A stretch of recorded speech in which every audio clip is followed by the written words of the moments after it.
Easy. Top 3 Yankee moments for me, hands down, 2009, the last out. Ground ball to Robbie Cano, over to Mark Teixeira, 27-time World Series champions. I've never been in a situation where the energy has ever been higher than that. Nobody parties like New York City. Nobody reps their team like New York City, and nobody celebrates their team like New York City. So the fact that I was able to be part of that team and experience that love, that ticker tape parade, bro, was unlike anything I've ever seen in my life. So the fact that it was me, out of all the people in the world, the fact that it was me standing in right field, the fact that that was the last out of the game. So that's by far number 1. Number 2 was the call that I got from Brian Cashman when I was having the worst season of my life in 2008 with the Chicago White Sox. I was horrible. On and off the field, I was in a bad spot.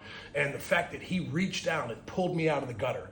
I'm the type of guy, if you give me a hug, bro, I will run through a brick wall for you. And that's just the human being that I am. And I think Cash realized that at an early phase. I remember him saying, last year was not the type of player that we know. You're going to be an amazing Yankee.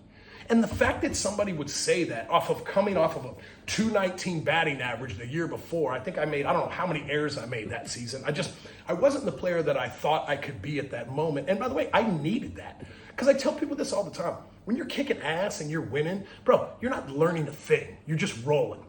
But when you're down in the dumps and you've hit rock bottom, that is definitely some time where you need to do some soul searching. And I did. And I put the work in on myself, on the field, and it ended up paying off humongous. That next year, when we won the World Series, I met my wife. I fell in love. So I was like, I've got so many amazing things to say about that 2009 season.